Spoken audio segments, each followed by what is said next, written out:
There is zero chance that would have entered my head on episode 1. I thought that I would even plan an army. Like, absolutely not. I think the biggest thing that I've learned is discoveries that I don't think I would have found, because I am quite set in my ways quite a lot of the time. Prioritizing and maximizing enjoyment and focusing on the input of the hobby rather than the output. I need that extra explanation of the things that people like you and James think are obvious. Yeah, the thing that I've learned over the course of all of these episodes has definitely been... Hello everyone and welcome to Paint Perspective, episode 100, sponsored by Everything Airbrush. In this episode, we're going to be talking about what we learned in 100 podcast episodes. We made it. We're here. I feel like we need like some party poppers. You know the stock sample and GarageBand of the children like cheering, yeah. Like We'll a have that. 2012 YouTube vlog video in your bedroom at the end of your bed. You should have said, because the budget would have stretched to get some vuvuzelas and confetti. So you should have said I would have got some. I've got to just immediately interject. Okay, I was away last week. Okay, and I was down in the New Forest sorting out some scenic stuff with Adam. I come back. Sounds like he's on some sort of nature retreat, but really he's just making grass it's tufts. good. There is no other accurate way to say it though. Yeah, that is there literally is. what he was doing. to be Literally, fair. I was down the New Forest. And obviously you guys took the helm and recorded an episode. Great episode, by the way, got to say. As George said, as episode 99, so we wanted to look at 1999. Yeah, that was the genius behind it. It works. And it was really nice actually to have a look at some of those third edition models. But I've got to say, there was a little bit of, I don't know, kicking when the person's down or not there to defend themselves at the beginning of the episode. I'm interested. I can't remember, so I'm interested to know what you've taken a number. This is like a half and half. It's a half kind of like not getting you back, but half kind of like defense. You're looking at me, and half. So it is, and a half apology. I have been extremely busy this year, just with obviously everything that's going on. But you are quite right. At Christmas, I gave you a certain model. Now, I forgot. Now, I know that you don't live far away from me, and I've been passing a few times, and have just unfortunately not remembered to put a certain model in the car. Oh. But he's done. So there you go. There you go. Gifted for a second time on the second podcast. time. There you go. The gift's so nice, you got it twice. Thank you very much. It's green stuff now. So there you go. Very excited. Yeah. Oh, Did not do that before the episode. Is that what you was doing downstairs before we started? I mean, maybe, but yeah. Good job. I was late this busy. morning. I've been so busy, but yeah. No, Anyway. I appreciate it. There you greatly. go. Thank you very much. There you go. I just wanted to get that in straight away. It was away. so funny. Do you know, I completely forgot we spoke about that on the podcast. So I didn't. After we spoke about it, George came downstairs to get something, and I think Rhea was out, so it was literally just me in the office downstairs. And he sort of glanced to his right as he was walking through the door, and obviously your office doesn't have a door on it, so it's like just straight through. Yeah. And he was like, "Is that your model on the desk?" And I was like, after we've just been talking about how he didn't have it. Yeah, and it was just there on your desk, and I was like, "Oh yeah, that's the." Because I put that's it the there. dog stick. I put it there. I brought it in to do it at my desk and give it to you for Monday, and I didn't get a chance to do it. So I was like, mate, I better do it this it morning. Is such a cool model. Yeah, I did. Thank you so much. That's okay. For anyone not aware who's tuning in, on our Christmas special episode, James gifted each of us a lovely model, and for Joe, he gave him this like cool converted. It's supposed to Asmodee. stand in for Asmodee, yeah. But then he took it back the second we finished recording because it wasn't There finished. was just a bit. It needed some sculpting done, which I've done now. So Seamless, I might add. seamless. Yeah. What is it they call it? It's YouTube ready. Yeah. It was literally like a month ago or something. It came up in conversation. I was like, "Oh yeah, I haven't had that back yet, actually." And I think it was like either like Rhea or Paul. We spoke about it about 6 times since Christmas. So yeah, but anyway. No, thank you very much. That's I appreciate it. Cool. I just wanted to get that sorted. So it's a half dig, half Well, that's apology. a relief because I thought I'd said something horrible about like one of his favourite models from 1999 or something. Those wounds are still healing. Apparently I did. I thought I did good. I stuck up for the Predator. Predator was sick. Yeah, good shout on the Predator. Yeah. Cool. Well, there we go. Thank you very much. So I got a gift on Christmas. I got a gift on episode 100. It's the gift that keeps giving. Yeah. Literally. Yeah. If you want to take it back, I can see it. No, that's it. Now. No more take, if you want. No more takebacks. Yeah. Okay. Awesome. Well, yeah, it's episode 100. That's wild, isn't Bit it? mad, yeah. In my head, I've said it so many times. In my head, we've done like 30 of these. When I think about it, you know how some people, you might not get this as a young'un, but 30. you are nearly 30, but the you know how, so when someone says like 2003, Yep. I go 7 years ago.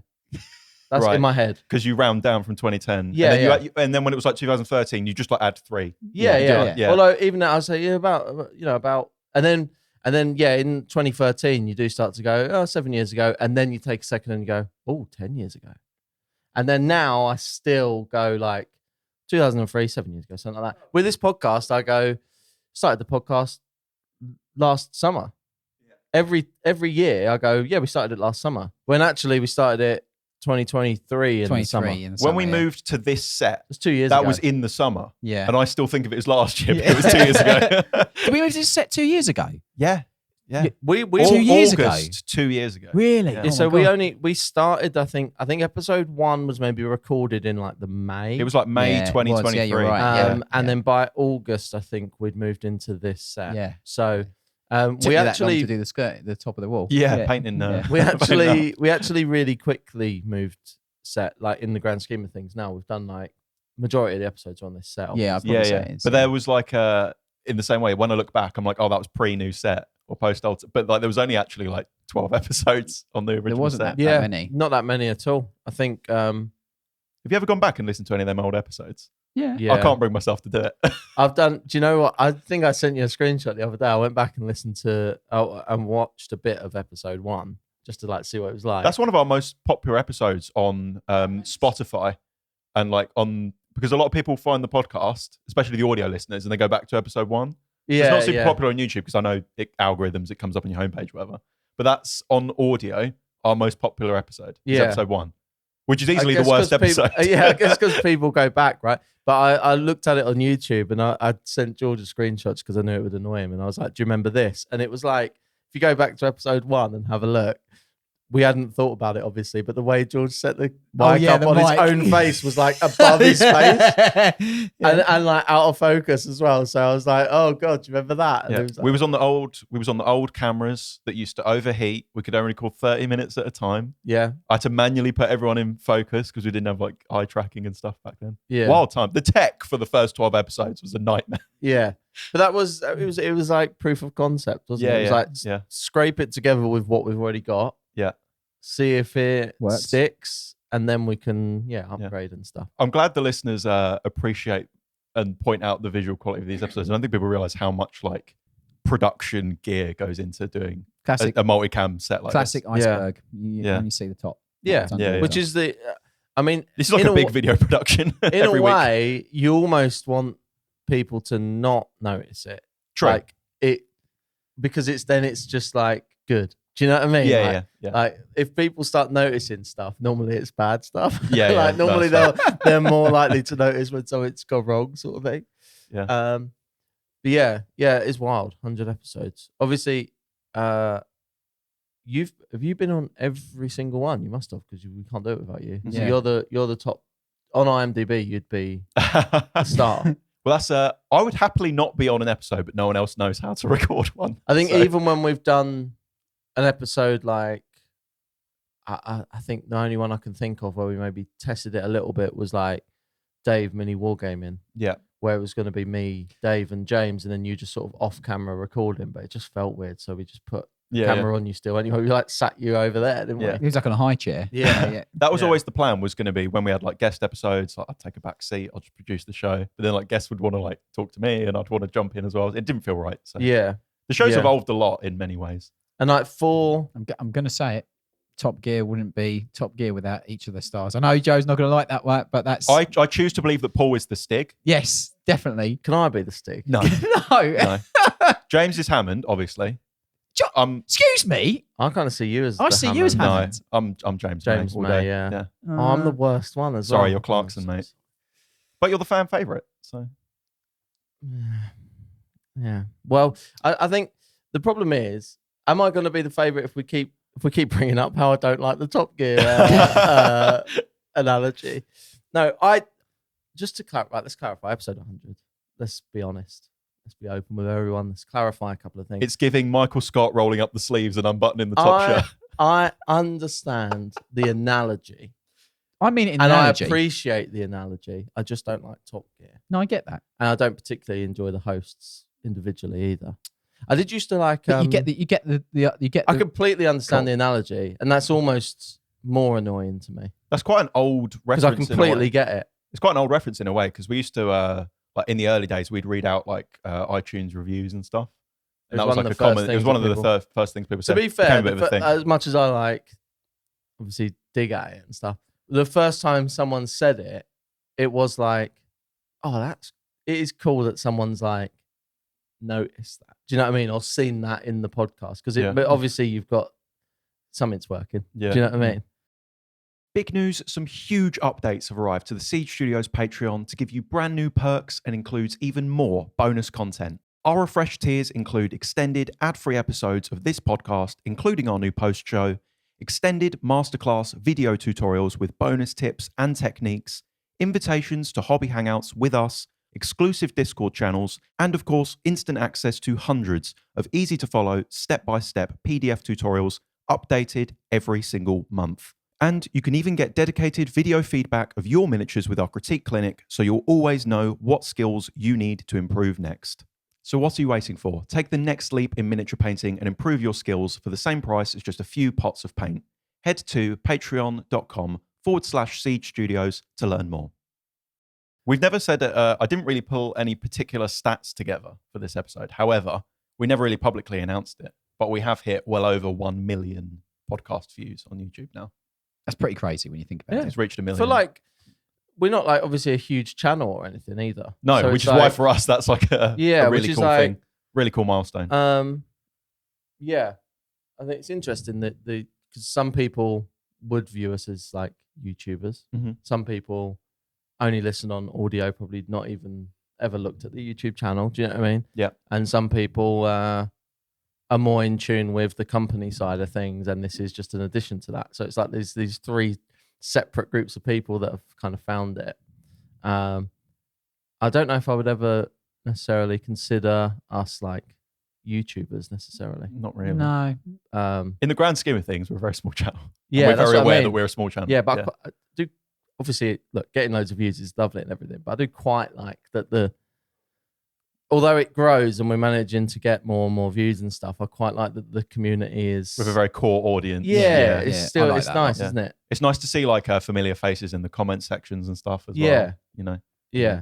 Not that obviously look, if one of our videos just went like mental viral and like had loads of comments and stuff, I'm not going to say that's bad. Has the looting episodes, that's well over 100,000 views, I think. Yeah, that's our most popular one, obviously. Yeah. It's looting. Of course it is. Yeah.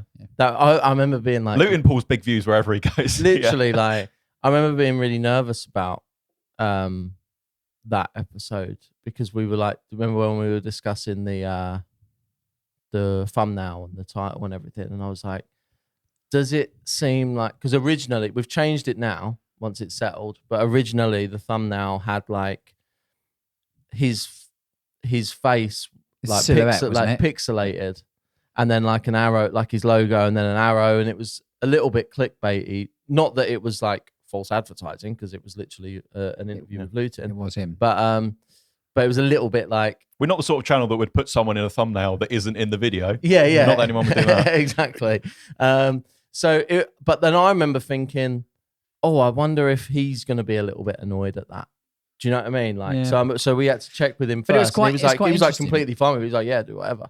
But like, I remember thinking, oh, is he gonna? I was even worried to check because I didn't want him to think like, oh, is that the only reason they got me on was so they could like exploit me for views? Yeah, like clickbait my like identity being thing.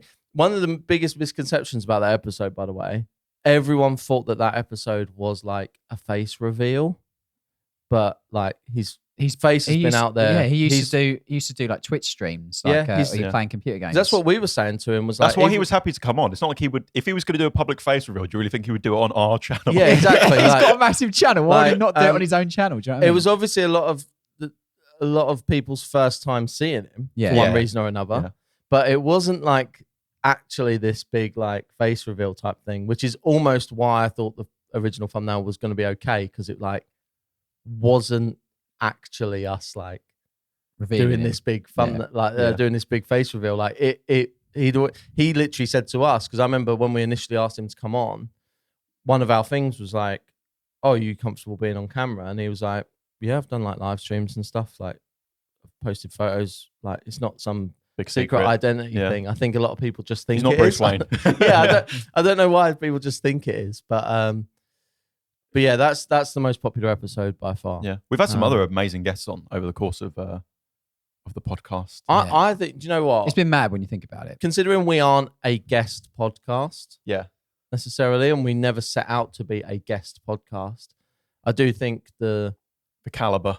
caliber good. of guest has been very good. Yeah, And like, I'm talking just in terms of how good the guest episodes are, not in terms of like, oh, they've got loads of reach individually or whatever. Like, for example, there was loads of people who wouldn't have known who Quipster was Yeah. necessarily. Yeah. He's not like a big YouTube presence, really. He's more Instagram. just like a Instagram and Warhammer community presence. Like, he's just one of the faces, if Yeah. you like, in the community. And saw a lot of people who didn't really know who he was, Mhm. and that episode was really good. Yeah. Obviously ruffled some feathers with the cinema thing, Yeah. cinema comparison or whatever it was. but the idea with the guests is like that we get people on the show that we want to have conversations with. Exactly, That's yeah. why we've got Yeah. this like variety. I mean, we've got big YouTubers like Lutin that have been on the show.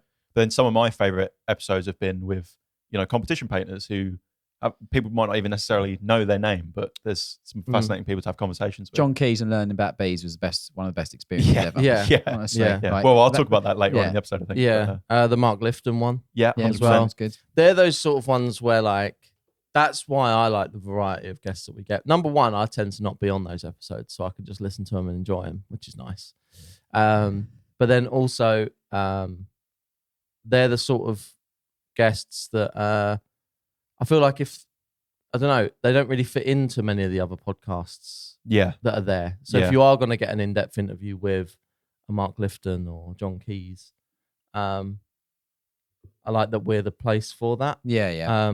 We can give those conversations to people, because there's not necessarily a huge platform for the competition painting conversations to happen in like an in-depth way, really. Yeah. It feels like I might 100%. be showing my like ignorance to other stuff out there, but that's how I feel about it. And then like the big YouTuber ones are just like fun, aren't they? Yeah. They're all like nice people. Everyone we've had on has been Yeah. nice. But the flip side of that is as well, it's nice to have those conversations with those YouTubers. Yeah, Like yeah. the R by Tyrian episode, Yeah. we didn't want to just sit and talk about lore for ages because he's Yeah. got loads of videos on that. Like, what's the point? Well, that was what I really liked about it, because actually finding out a bit more about his interests with regards to the hobby and painting and all those other aspects, and like his Taliful Gamers thing that he does, and like all that. That's what interested me, is his approach to The painting. hobby, yeah. That was what was really Yeah. sort of good for me. I think as well, there's certain ones where it is a bit like, for me, like on the YouTuber side of things, we've discussed before, like I'm very heavily into YouTube, and like I've been into that since YouTube was around, and I was a teenager. So like getting to talk to people like Dave from Mini Wargaming and Peachy, and so like these people that I've just like watched a lot of, Yeah. is really cool. It's really cool being on the other side of the camera. Like, I've been an enjoyer of hobby content on YouTube, of so many of these channels for so long. I'm still getting used to being like in this circle now to a degree. Not that we're like I said, we're still a small channel. Not saying that we're like fully in necessarily, but like having any sort of presence in this space is really strange. Yeah, I think that's quite a funny thing actually, because you wouldn't have necessarily experienced entirely both sides of this, maybe a little bit, but I obviously was at the company for a number of years prior to us doing this. Yeah. And in terms of I was in the office, and me and James would go to events and stuff, and no one would know who I was. Like, no one would know, like maybe my name if we'd emailed or something. But even with like YouTubers that we were working with, Yeah. I think I mentioned before, potentially when we did the No Retreat Legends thing, which was all the YouTubers competing in No Retreat for SM Battle Reports. Yeah. And I was there, Yeah. and but no one knew who I was, because like I'd never been on camera or anything. And so you assumed that everyone there was a YouTuber, but no one knew who I was. And I remember Lawrence from Tabletop Tactics was like, he came over and I introduced myself and he was like, oh, we've emailed. And he was like, I walked in and thought like, oh, who's this like mysterious YouTuber? He must have like some really big channel and I've never seen him, like never seen his face before or something. And I was like, oh no, I just work in the office. Like we've definitely spoken before. So like I've gone like from that to now I feel like when people come up to us at like events and things, they kind of have a little bit, at least they've maybe at least seen a clip of me. Yeah. Do you know what I mean? Which is quite nice. Like really like to have that initial, it breaks that ice, doesn't bit of it? contact, like already broken. The thing is though, like so we went to UK Games Expo last year, and James is a sort of person who's used to getting recognised at I'll talk events to and anyone. stuff. Yeah. But Number one, he'll talk to anyone. Number two, like James would be getting recognised at this stuff before we did any video stuff. Exactly my just point. because you've been at these events for so Hey, long look, and you've I've been built these doing this. connections for so I'm long. old, okay? I've been doing this a long So time. you was doing like Artis Opus and other YouTube stuff and whatever, so people fair. kind of knew who you were. But me and Joe at UK Games Expo, I don't know about you, that was the strangest experience of my entire life. I don't know. I kind of half expected it because I'd had a few interactions in like gaming shops and stuff, whereas you hadn't had. No, that. and I didn't realise, because like I said, we're a small channel, all things considered, and I didn't realise you're so like, I love chatting to people in the comments and in the Discord and stuff, but like there's such a disconnect between the actual audience. And that's the first time it's been like realised and put in front of me that like this show has like an impact on people, because there was strangers coming up to me wanting to take like pictures with me. That was insane. And then like having conversations and I'm like, I don't know who you are. It's so strange. Yeah. But it's nice, isn't it? It's amazing. It's so cool. It's so cool. It's just a little nod to let you know, like, oh yeah, it's you know, it's worthwhile. It's a real thing. People, I think that's one of the things. I mean, even though like what you were saying about, obviously, I've been doing this a long time, obviously done a lot of videos, etc., like, and stuff, other stuff outside of Siege in the industry. But like, I think one of the things that I've noticed the most since doing this is the amount of impact that it's had on people's painting hobby, and like, and just that's just the stuff that passing comments, DMs, and messages, like the stuff obviously on Discord, all the stuff that I see. Obviously, I am mega busy quite a lot of the time, but I wish I had the time to comment back and reply and actually say, look, that's like I try to now and again, but it used to be so easy at the start of this to like reply to like every comment and every DM. Yeah, and, but it is like crazy humbling to like just see all the positive stuff that people get from us three sitting here. And you know, I say us three, I'm obviously Paul and all the guests and everything. Like it's crazy to see the kind of like the impact that it has. And I just want to take a moment to say, like, I really like appreciate that. And when people like sort of let us know, because it's like amazing to see. You know, you're quite cut off from what effect it has, us three just sitting here on the set talking, you know, and like you see comments and the odd things like that. But when like at UK Games Expo or events and stuff like that, when people actually come up to you and talk to you face to face, it's sort of like it's a totally different level of like of just seeing what it does to people, what it does for people, and like especially when you get like, I mean, there's some like really heartwarming messages I've had from people, saying that like, you know, they're going through a hard time and stuff. Especially 100%. Those like it's so meaneful to us that it's like reaching people in the right way. Yeah, because we enjoy doing it so much as well. Like we would do this anyway. yeah. I think like I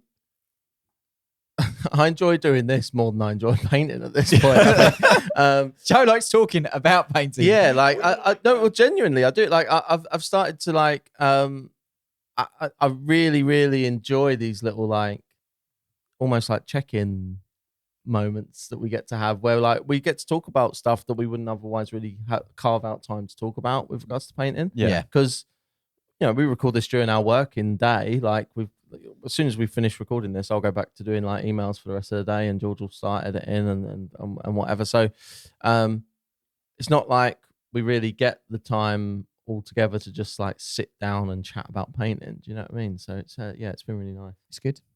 Always loved it. What if I told you you can easily take your miniature bases to the next level?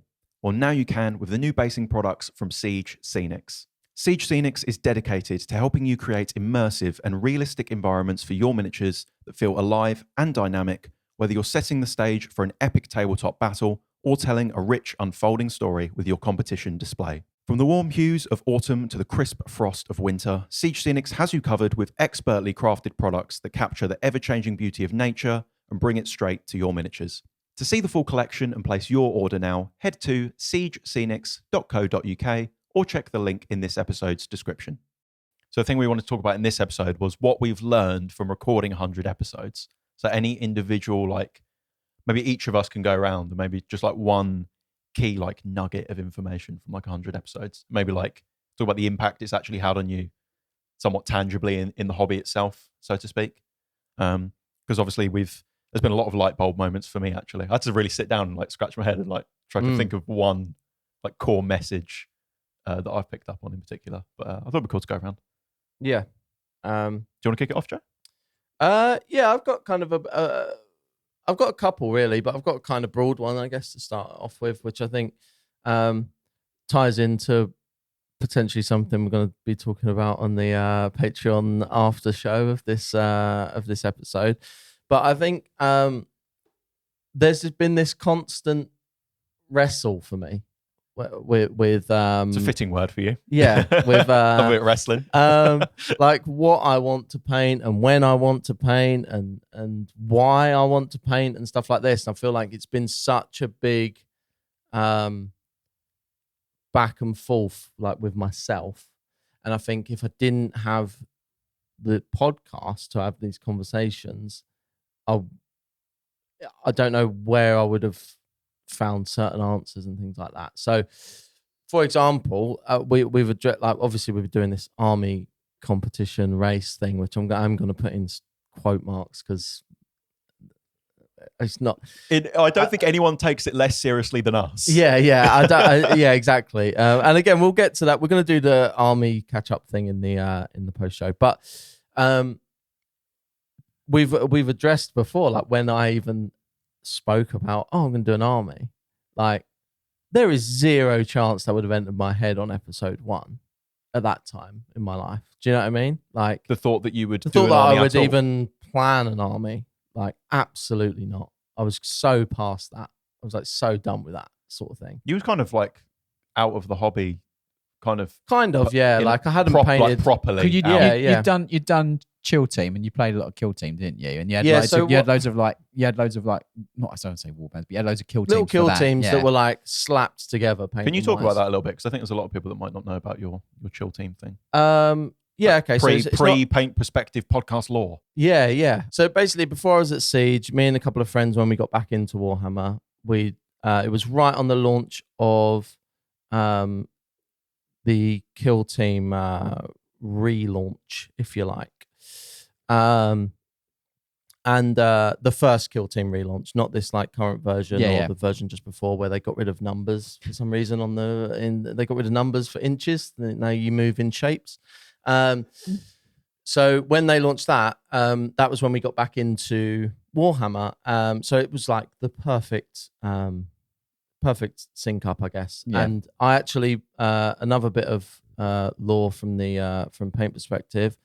You'll remember on one of the Patreon post shows I spoke about the South African supermarket that I used to buy Warhammer from. Yep. How could I forget? So I bought the Kill Team starter box at the time from you bought from there? Yeah, from said supermarket. Spectacular. Did you get some biltong on your way out? No, I got some like crazy Fanta that I'd never... Nice. Some mad Fanta flavour. Exotic Fanta flavours. Yeah. We started Kill Team from there. And then what I wanted to do was, I was driving a lot for my job at the time. Yeah. And I was really annoyed that there was no like audio solution for me to like listen to battle reports happening because it's such a visual platform, right? It's such a visual thing to do. So I thought, let's like try maybe doing, I had some podcasting experience previous. Let's try doing an audio-focused battle report podcast. The idea is amazing. For Kill Team. Is there anyone else doing that? That's news to me. I know about you. I don't think so. There's probably good reason. No, I thought Chill Team was great because the thing is, you didn't listen to it for the game. You listened to it for just what went on. That and is the very banter. quickly Like, what it became. Yeah, like it's the best thing ever. at the You could start, argue this podcast has become that yeah, over time. at the Maybe, start, we wanted to make sure it really worked. So like at the beginning, I'm like, I like explain. I did the intro and everything, and I explain how the battlefield's laid out, so you can get like a visual like thing in your mind. And then we were really descriptive when we were like moving and stuff. And then by the end, it was just like us just like mucking around while we were playing. Do you know what I mean? Yeah. So yeah, I did that for a little bit. I think I'd enjoy that more than you being like, so imagine a 3-foot sided table with some L-shaped ruins. That's literally. There was this whole thing of like, basically, my friend Reese. I don't think he understands like how funny he is, and it was very much one of those things of like I just wanted to get a mic in front of him. Do you know what I mean? Like, Yeah. While we were playing, I just wanted to get a mic in front of him, and half of the whole entire podcast run is just me laughing at stuff that Reese said, like, and like so, like a lot of his stuff that he come up with was like he had a Raven Guard. He had a Raven Guard kill team called Flavor Town, I think. What? Like the Guy Fieri thing. Right. So like the leader was Guy Fieriax, was like his character's name and stuff like that. Like he themed this whole thing over like that. So there was like it became very stupid very quickly. But I think people enjoyed that. And so I did that, and so my entire that did overlap a little bit with me then starting at Siege. So I did it for probably another like 6 months. Think so, or yeah. I so think it was that. while I was working at Siege. I've got some Chill Team dice, mate. Yeah, we did They Chill roll Team hot. dice. Chill Team. They roll hot. I've got about 30 Chill Team t-shirts in my parents' garage if anyone wants one. And then the pandemic. That's going to become happened. collectible when we hit it big. Yeah. then the pandemic happened, lockdowns and stuff, and we needed to record in person because obviously we were playing a game. So we then experimented with doing some of the older like role play games over Zoom, and it just really quickly like fizzled out, and we were just like, look, I can't do this anymore. So for me, like my entire initial hobby resurgence was just like banging out kill teams. So wasn't really focusing on painting that much. And then by the time I was suppose they working at don't even Siege, have to look good if it's an audio podcast. exactly. Yeah. We wanted like photos and stuff for Instagram, I guess. But Yeah, other yeah. than that, like, yeah, they didn't need to look great. Like Yeah. we were proxying stuff, and there was a funny thing. You're like, playing with Lego men. For all I I know. had like a Lord of the Rings troll that I used to use as like whatever model I wanted to use it as, because I was like, they're not gonna know. So like, yeah. So that was a long way of saying like I had that, and then a lot of my painting was just banging kill teams out. Wasn't really focused on painting at all when I started working here, was I really? And then I started to like, obviously I was working here, and then I started to paint a little bit more and care a bit more about that. But yeah, by the time the podcast rolls around 2023, I was kind of like fully burned out on painting, and work was extremely busy. And I think it's part of dealing with something in your working life and then doing it at home as well, never really lined up for me. So even though I'm not painting at work, I'm still dealing with it all day. I don't necessarily want to stare at models when I get home. So yeah, I was like fully kind of almost out of painting. Yeah, but I still obviously enjoy. I enjoy doing it when I do it, and I enjoyed Warhammer as a whole. Like the aesthetic and the art and lore and stuff, and just talking about it and keeping up to date with new releases and things like that. But you know how we talk about like the pillars of the hobby, and then we've kind of started to expand them, because people talk about the 3 pillars being the gaming, the lore, and the painting. And I'm like, no, there's some secret ones in there. Yeah. Like collecting was one. Yeah. I think I don't know how to word this, but like just being a part of like what's going on, The following community the news. pillar. For example, right, this is a bit of a rogue tangent, but like I was really into Lego as like a collectible thing. They've started doing like the bigger sets and stuff. And I love Star Wars, so it was all about that sort of stuff. I'm at a point in my life where 1, I can't afford it, and 2, I've got nowhere to put any of this stuff. But I love following it like religiously. Like what are the new sets that are coming out, like watching all the reviews and stuff. Never buy any of it. Don't get involved in it at all. Yeah. But similarly with like Warhammer stuff, like doing this podcast, you can consume like battle reports and stuff. You could be a Warhammer fan without ever doing it. Yeah, and I think I am, like I say, I'm really interested. Like I get excited looking at the jobs that we have come in. I get excited by good painting. I get excited by Warhammer, but I'm just not necessarily. Oh, especially then, a little bit more now, but especially then, I was not at a point where I was really spending any time doing any painting. So, like I say, I think that's been a constant kind of wrestle with myself, and then this podcast has sort of guided me into certain directions, if you like, because it's given me an avenue to have these conversations with both you two and Paul and guests, but also like the listeners,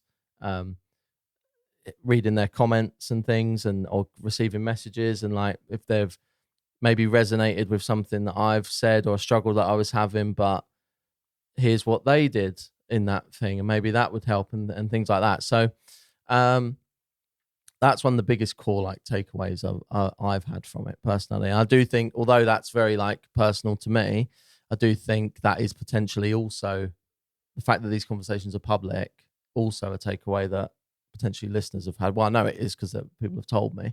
So like, I think the openness of the conversations of the podcast has been a big help and a big takeaway for me. And like I say, the fact I'm even midway through painting and planning an army is like insane, really. Yeah. Because I was completely out of that mindset. Were there any like core maybe moments, not necessarily even episodes, but like any core times for you throughout the podcast that were maybe like cornerstones in kicking off that progression?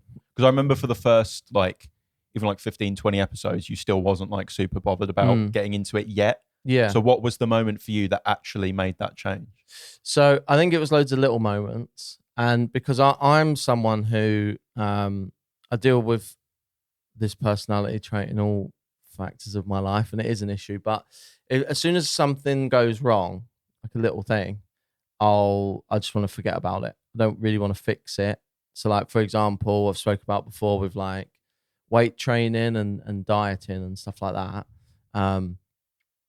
If, for example, I had like a meal plan for the week and I messed up one day, rather than like the next day automatically just going, "God, that was a shame yesterday, but back on it now," I would like spiral. I'd be like, "Well, I messed up yesterday, so it's all pointless now," and then I would keep on the wrong path almost. And it would take me longer to get back, and before you know it, I've done like.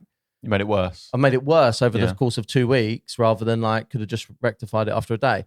And I think with painting, what I was constantly in a spiral of was like reaching this tiny little snag, tiny little problem that I couldn't get around. And then that just made me want to put everything in a drawer, close it, and not look at my stuff for a couple of weeks. Do you know what I mean?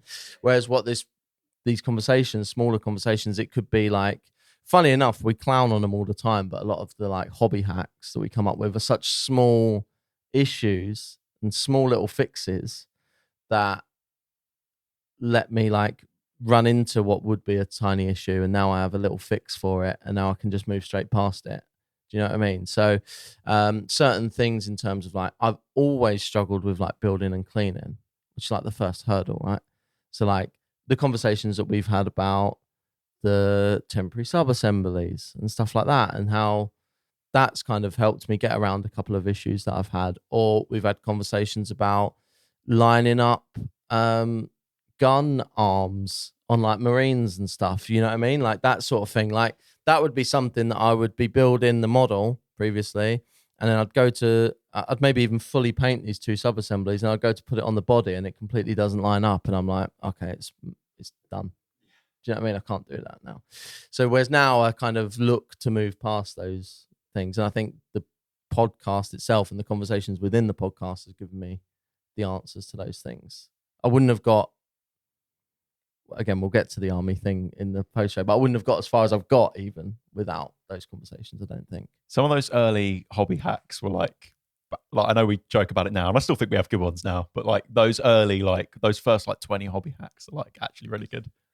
Did we do a compilation? There's a compilation. There's a compilation. I'll link that in the description. There's a compilation of like the first year of them. Or yeah, something. I think they're like, if you're a newer listener of the podcast and you haven't heard some of those older hobby hacks, they're like, go back. They're the good ones. Go back. But I also we're getting more niche now. Yeah. The thing is though, I think the ones that we think are stupid Oh, there's always someone. and obvious.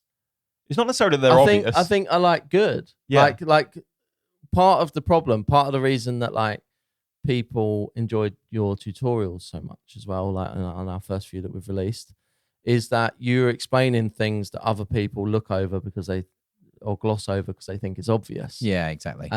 But people need, I need that extra explanation of the things that people like you and James think are obvious. Do you know what I mean?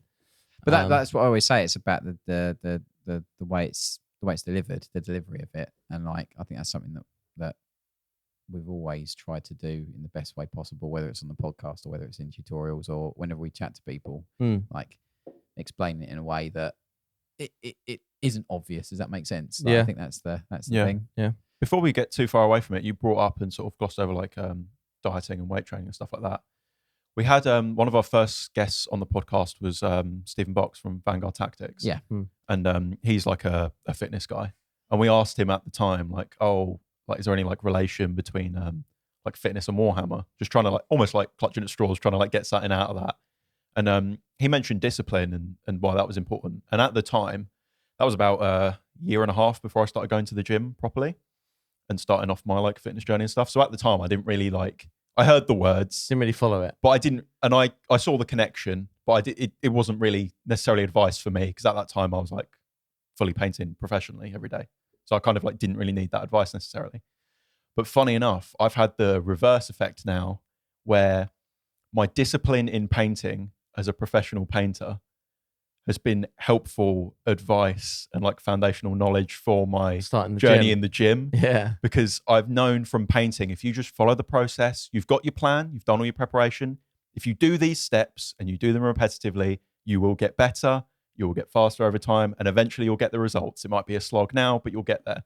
And I've applied that like same knowledge to the gym. And when you finally start like getting those rewards, because I'm like about 7 months in now to my sort of body transformation that I'm hopefully going for. But and now I'm starting to like finally start to see rewards for that after that like long-term payoff. So basically what you're saying is episode 200, you'll be Arnold Schwarzenegger on this. I don't know about that. Yeah. I don't know about that. But I just found it funny that like, and you've spoken about like going to the gym and stuff, but I do think there is like a serious relation between those two things.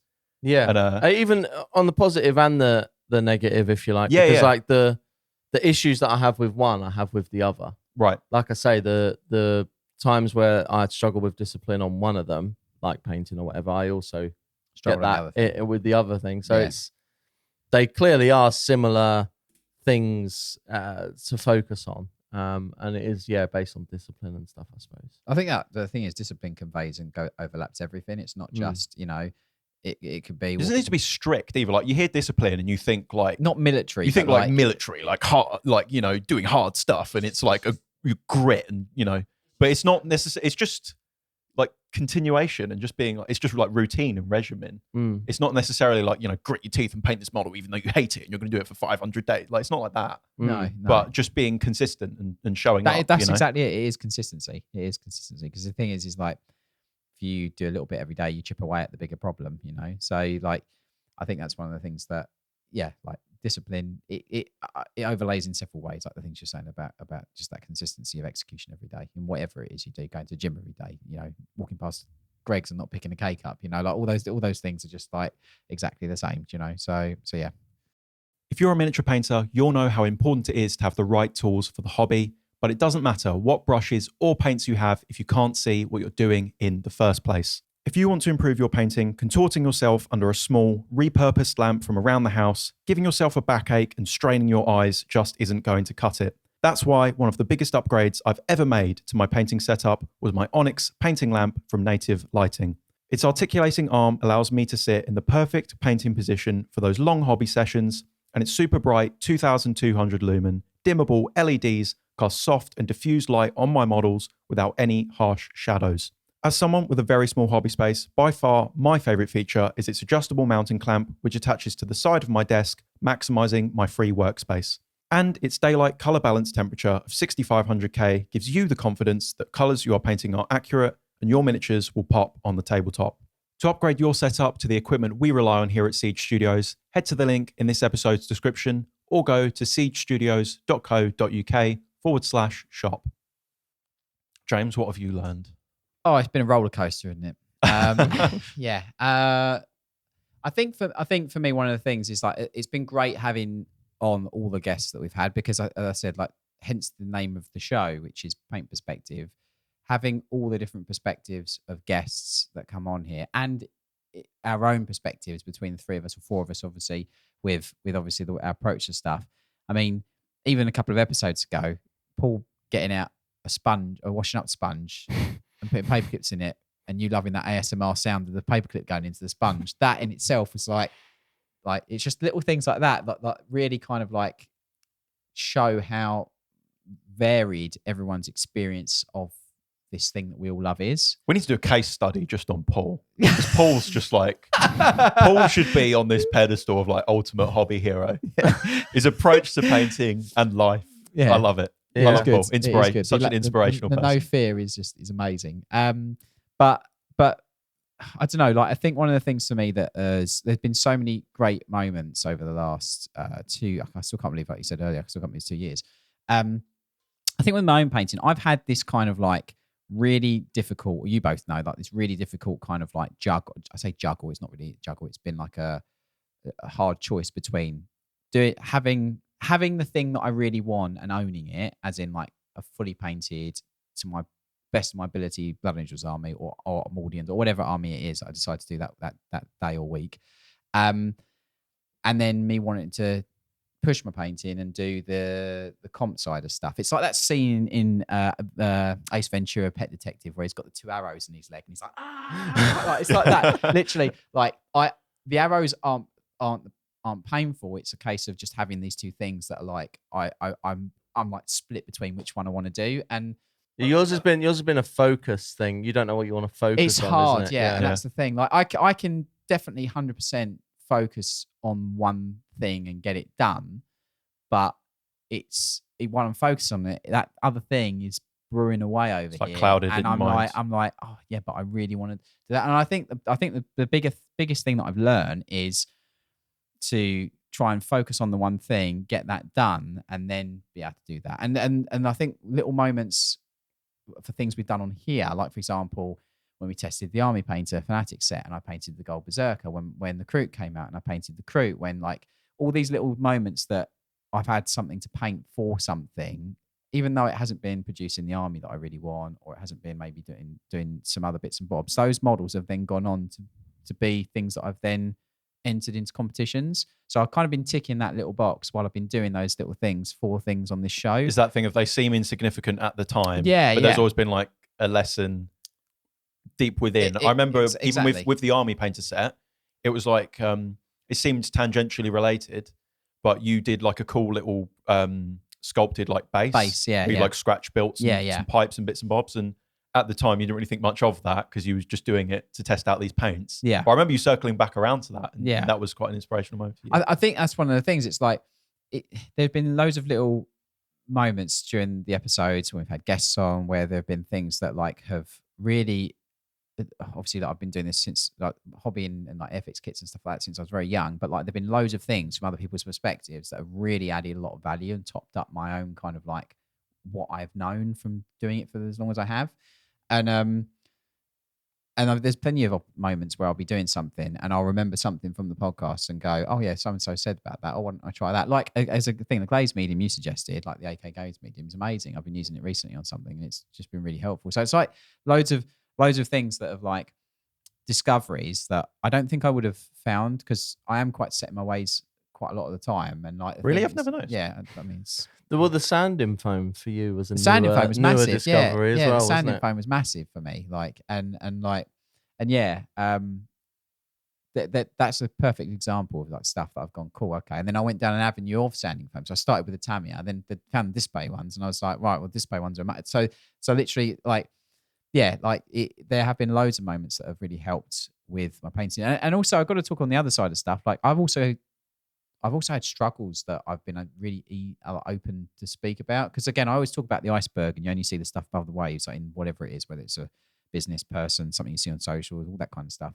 Like and I'm going to bring it up and talk about it, and you can put the counter up. I was going to say, yeah, we're going to get a Lycus mention, but that whole thing for me was like a massive learning experience, because I approached it, as I mentioned, sorry to regurgitate it, but in a way which I thought was the way that I would normally do it, and in reality it caused me more problems. And then like that in itself was a really good experience of trying to do what I love, but also having a challenge, and then having the outlet of the podcast to then be able to talk about it and kind of like look back and go, right, okay, I've got that off my chest, and not have to sit there, go home and then see it every night, and then not have some way of thinking, oh, actually, yeah, we spoke about that. Maybe I should try that. Or I should do that. Like it really has helped in that way, which I think is good.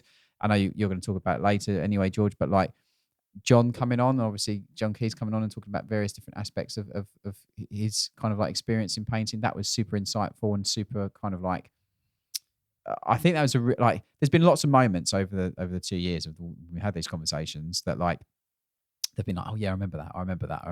And like something that really hits home. The chat with John was really, really prolific, I think, in that. I think there was lots of things in that episode that for me really made me look back at my own painting and why I'm doing it. Does that make sense? And I think that's one of the things that's really like that I'll take from it massively. I mean, like there's also been lots of really funny moments, obviously, you know, Paul pulling out a knitting loom and me smashing you with a drill, like, you know, like there's been loads of I mean we can't not mention the drill off. What a bizarre moment in the Warhammer history, in the history books, in of podcast Warhammer. history. Has there ever been a podcast episode where two men have sat there and tried to out drill each other with two separate appliances to see which one is better? It's sort of like I don't know. It's like a weird, like MythBusters episode. That is genuinely the hardest I've laughed in a long time. Good. Like that is top moments in my life of like hardest I've laughed. When I think you walked out, it was good. Me and Jay, I was still going. Like the timer had finished. Yeah, why did I leave? I can't remember. You had to pop out and something quickly. I was going to get my glasses. Yeah. I was going to go and judge. And I came back in and like you were still going and you were both just like wheezing laughing. We had to, I think in the episode, it just hard cuts because there was like a solid 5.5 minutes of me and James just crying.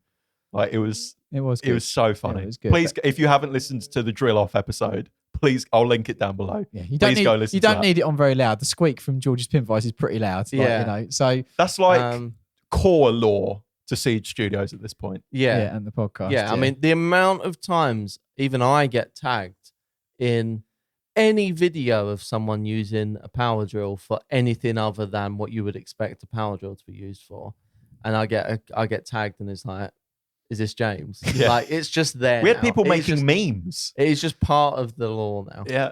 It was good. That was incredible. Yeah, that was so funny. there have been some amazing moments on here, and it's just, I think that it's really added a lot of value to what I take away from work every day and like to home when I'm doing some stuff for myself.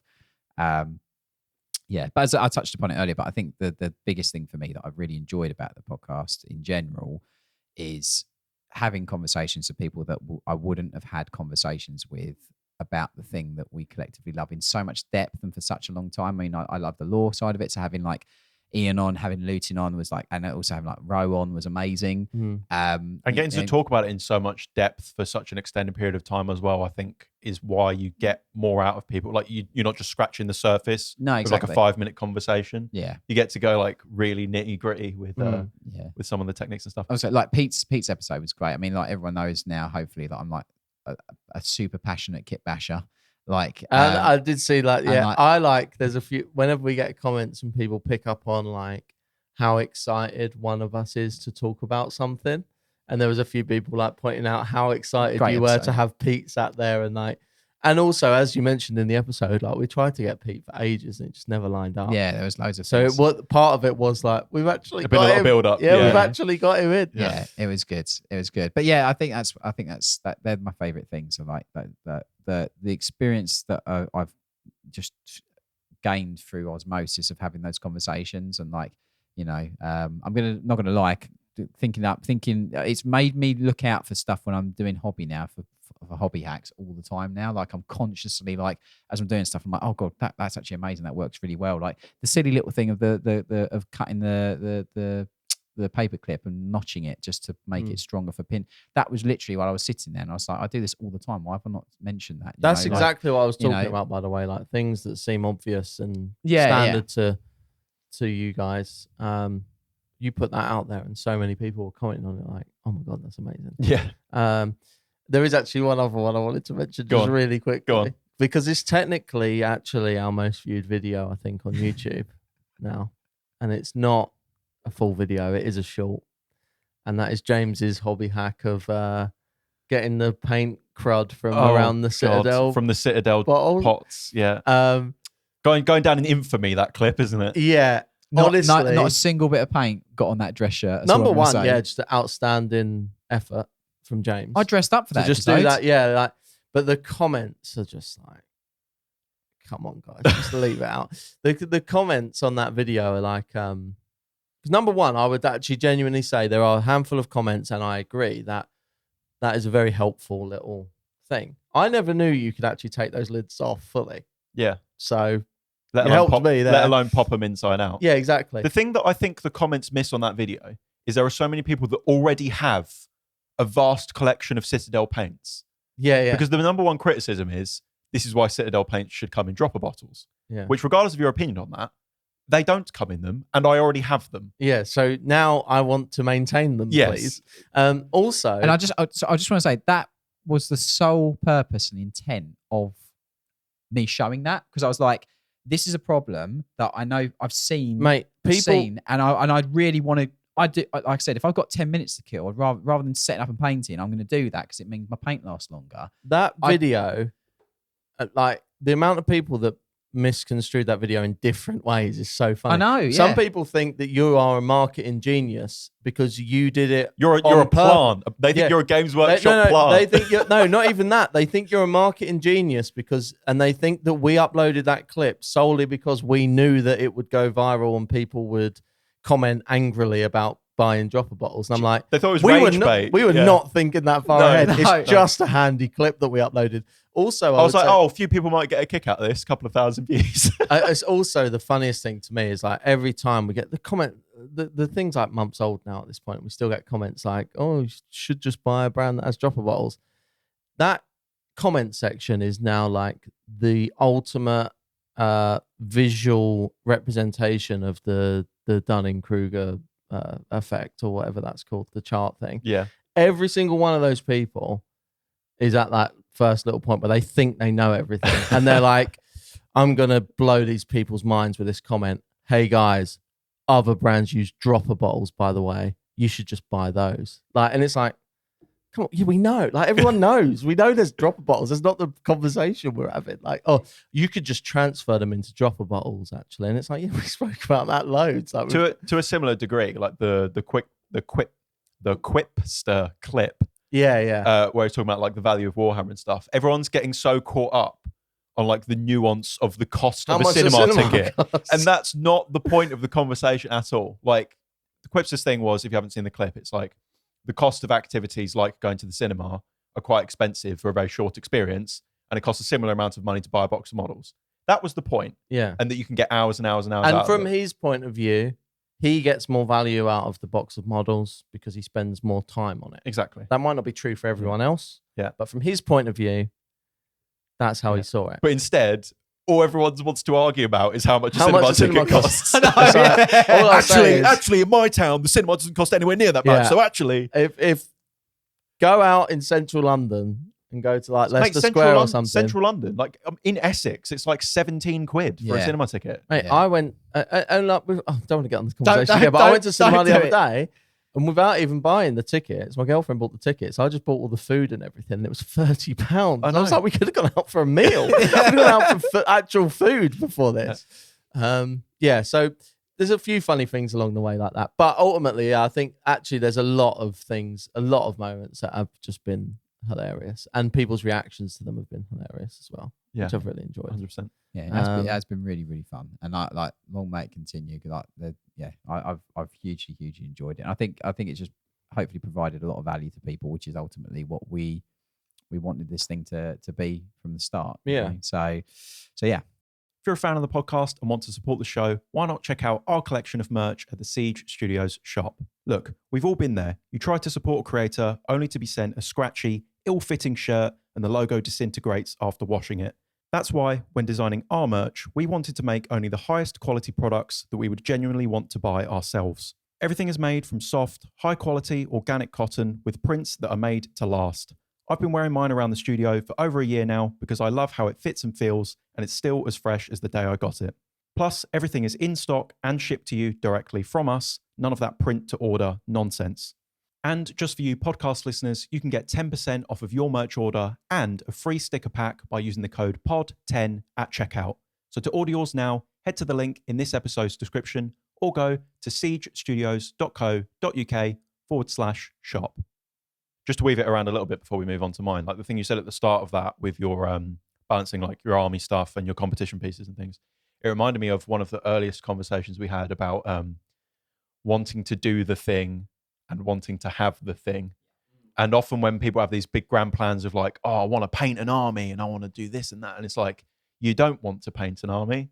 You want to have an army. Yeah. And like, if your enjoyment, it will weave into mine, like with the enjoyment factor of the hobby and maximizing for that. It's like, I think you kind of realized that you didn't actually want to paint a Mordian's army. You wanted to have a finished Mordian's army in your cabinet that you could be proud of.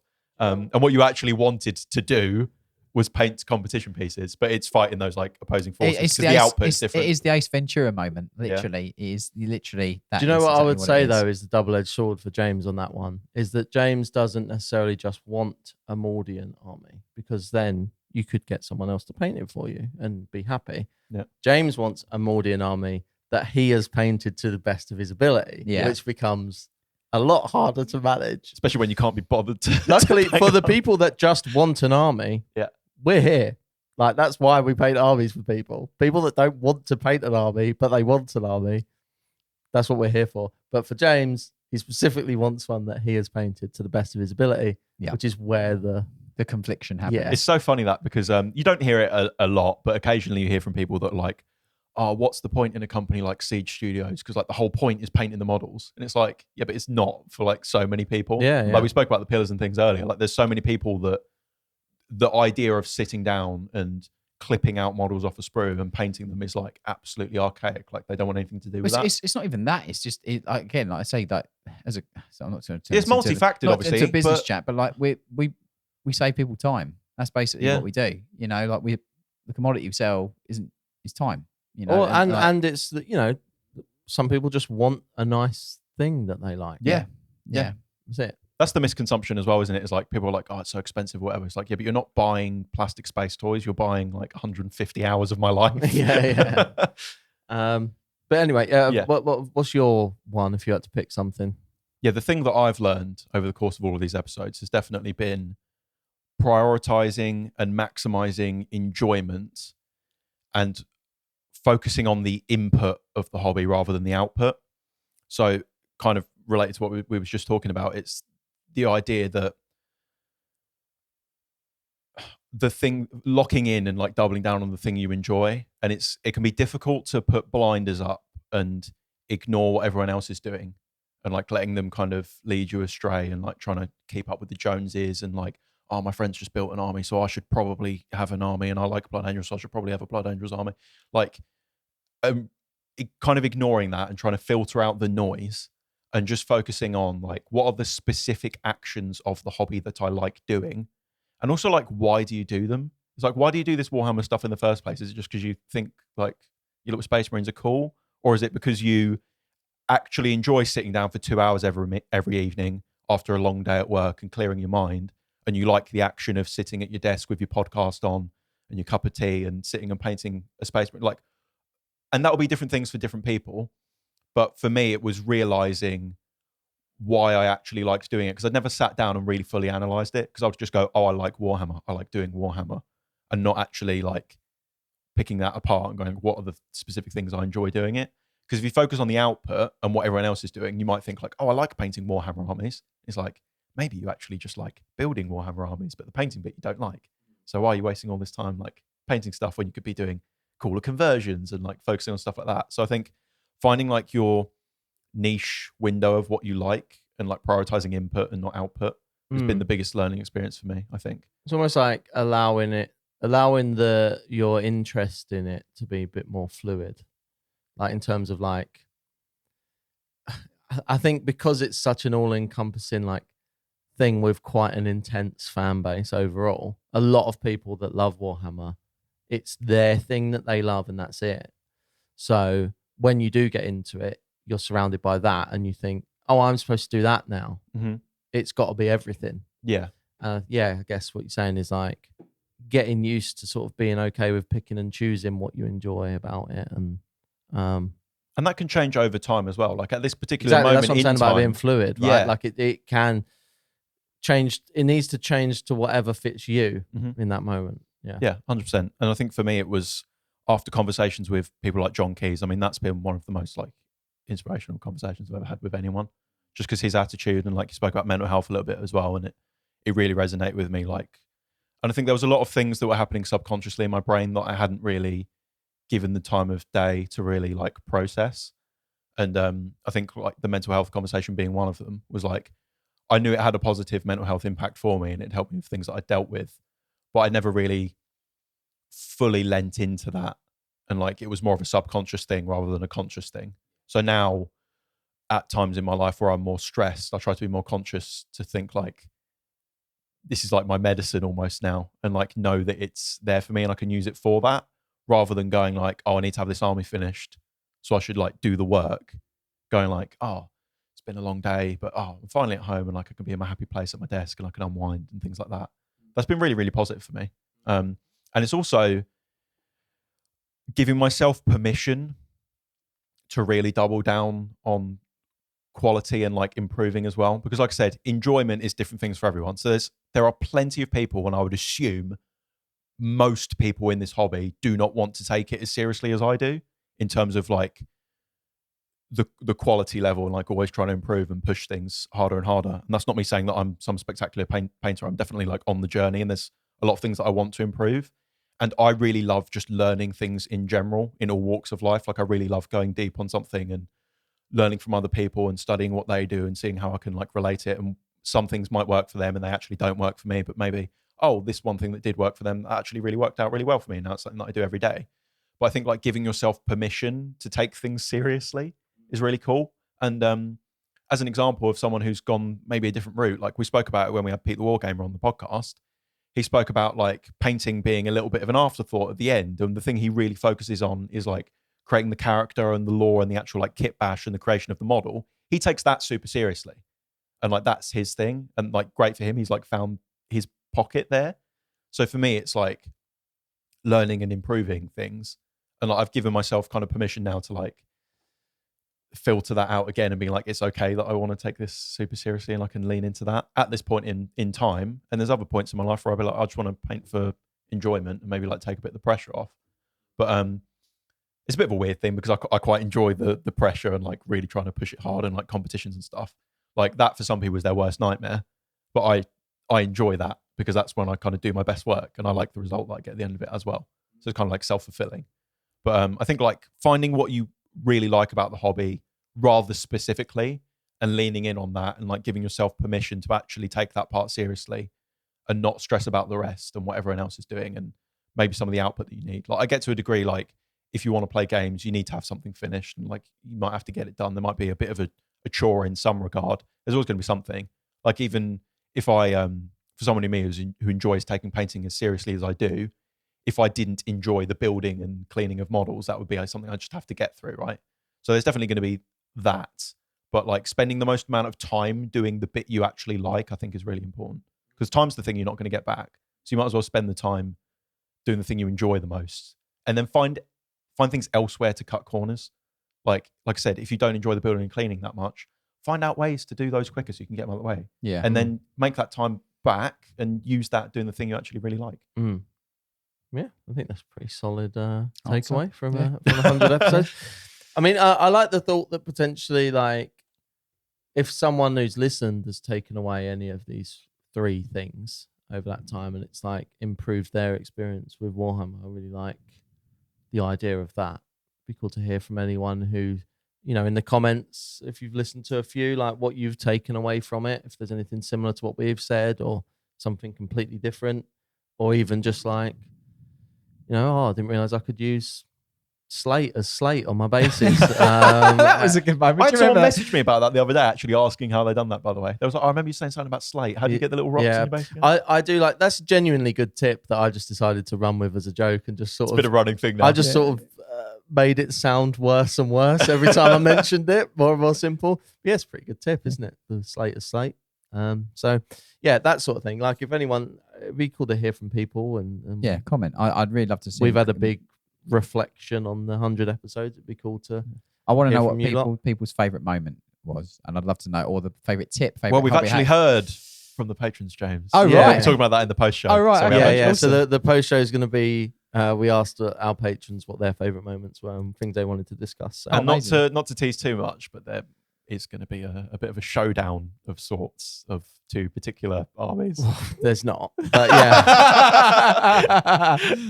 Okay, well, as is tradition on the podcast, we like to do a segment called Hobby Hacks at the end of the show. We mentioned it earlier on. We've done like a compilation a while ago. There's some really good ones in there. It was quite, you're missing out on the newer ones. 'Cause I think that was quite a while ago we've done the compilation.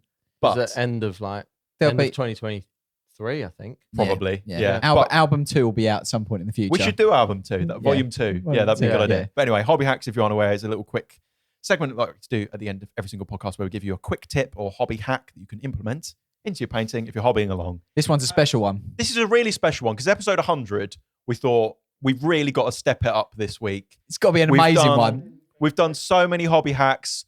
It's hard to top some of the special ones over time. But Joe is such a prolific hobby hacker and he's always sharing so many tips with us. So we thought, Joe, it's going to be really hard for you to pick a specific hobby hack because you've shared so many with us over the course of the podcast. We know you turn up every single week to carry us because me and James never have anything to share. So we gave you the hard task of coming up with your best hobby hack yet. We know the benchmark is super high, but we know you're going to give it a go. Everyone, big it up. Joe, your hobby hack for episode 100 is... I didn't think of it being like episode 100, so it had to be like a big good one and everything. But I do have one. I do have one. Come on, oh, Joe. God, no, because when we're on like episode 250 Oh, we're deflating. or something, Yeah. like say I start listening to a podcast and it's 400 episodes in, Mhm. I listen to episode 1, Yeah. maybe the first 10. Yeah. I listen to episode 100. So people are going to revisit this one Yeah. now. It's I important. didn't think of that. So I'll He's set got the- notes. I'll Look at set, him. no, I've got a picture. Okay. I'll set the scene. Yeah. Obviously we've spoken before about having like small desk space for our hobby setups Yeah. and stuff like that. Something I personally resonate with, Joe. I've got a very small hobby area. Exactly. So you're going to love this. Yep. So when you're painting an army, which I have been, and you build a load of models, we've obviously spoken about also the handles that you do, which is like we use the shot glasses, Shot for or example. whatever, yeah. If you've got like 50 odd models or something, they're all on individual handles. Mhm. Obviously, that can take up a lot of space. Right. Specifically, like if you're spraying everything and you need them to dry, Mm-hmm. so you can't just have them sprawled out all over your desk, right? If you've got like I say, like 50 odd models on the go at once, all being sprayed, Where am I going to put them? where are you going to put them? Yeah. I've mentioned previously, I've got some examples here. I mentioned previously that I stole a Darren Latham hobby hack, if you like, of using Jenga pieces as handles. Like wooden Jenga blocks. Yeah, this is actually a little bit confusing because I had Monopoly Jenga. Was the only Monopoly Jenga. Yeah, it was. They tried to. It's a weird crossover episode. Yeah, I wouldn't Yeah, expect so you'll see this Terminator here is on one of the train stations. Anyway, they're official as well. Official Monopoly. It's Jenga branded. Official you Jenga. bought the good Yeah. stuff. Well, this was a Christmas present many years ago. Okay. Now improved with spray can. So, and this is the first use I got out of it. I'll tell you that much. I don't know the rules of Monopoly Jenga. Anyway, so Can I make a note here for anyone who's listening on audio as well? Where you've got it attached to the Jenga piece, it's not on its base. No. Which I was not aware of. When I always heard about this, I assumed that he was on his base still. You can do both. You can do both. So you can, if you Blue want to. tack. But in doing this army, I've gone with another hobby hack that we've done previously of keeping them separate. I've got the bases all lined out on a bit of card, so that I'll be painting all those together. But I will note that the stance of a Space Marine fits very nicely on the top of the Jenga piece. top of the so Jenga he's just piece. super glued on there, so he would come off very easily, which I don't want to do. Fair. So that's not the hobby hack.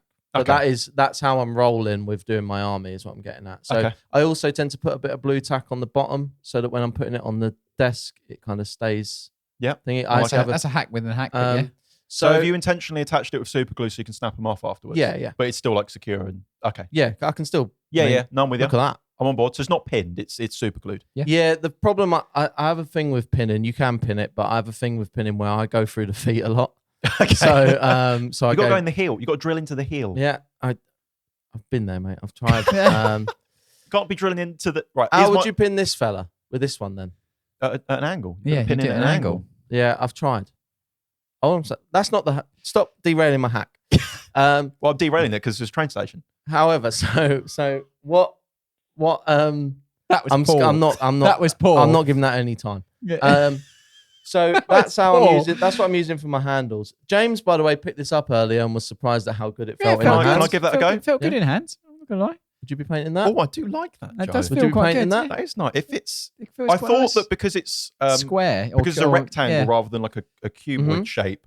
I thought that would be a no. I quite That feels enjoy good, that. doesn't it? Yeah. And the thumb rests nicely on the front, Yeah, which is also I use my thumb as like a little mini palette while I'm going. Yeah. So I quite there like it is. that. It's right there. And because this is all additional hacks stolen from Darren Latham, this isn't anything for me. So basically, Daz, I'm not got Daz to my gave hack us yet. our episode 100 Yeah, hack. I'm Is that not what you're got saying? to my hack yet. I'm not got to my hack yet.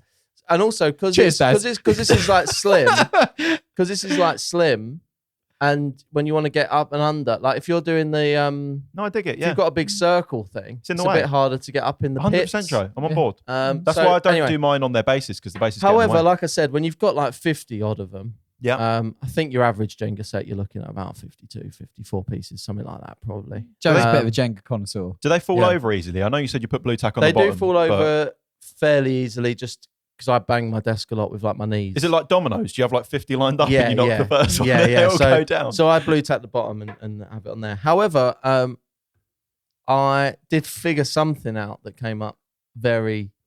It was very handy. I was spraying them all, obviously, and I needed to let them dry. Yeah. This comes back to the space I issue. Didn't really have the space to just have them all like out. Yeah. However, when you're using Jenga pieces, What are they designed to do? what are they designed to do? Oh God, I thought this was. A DIY drying rack for your drying. Stacking the Jenga pieces. You can stack them up horizontally. I was going into this so ready to hate it, but I love it You so can much. stack It's them good, up isn't it? It's good. horizontally, Images on screen for anyone watching on YouTube. and they just are attached and they just dry. You do two that way, then you do two the other way, and you move it all the way around so they spiral up, and you can go as big as you want. So there. You alluded to this at the start of the hobby hack, and I thought surely that's not where he's going with it because that's one, that's too obvious, and two, that's not going to work. But no, that's good. I like that. There you go. I was ready to hate that, Joe, but you've There done you a go. James and you've weaved it back around. Episode 100 for Can we you. get a live? And then Can we get a live stacking on the podcast? I've enough not there? got enough there. No, there's not enough Not there, got mate. enough there. Oh, brutal. And also the stacking, they can't be too wide for the bottom ones. I see what you mean. So obviously these wouldn't have You could have actually a few had blank ones for the bottom. You could have a few. You blank could do some Jenga empty ones yeah. on the bottom. Get a foundation or going. I had some scouts which are thin, so Nice. they were on the floor. So I couldn't actually stack these five. So here, when you unfortunately. go to then be like, oh, I've quickly got to quickly dot the lenses on this Terminator, do you try and like slide him out and stop the whole stack and then it from all falling falls down. Yeah. No, no. I tend to that's just for the initial drying period, and then they get put away in the drawer. But I rate that. there you go. There's your hobby hack. James is rubbing off on you because that's mental, but it works. I just did it You're welcome. naturally.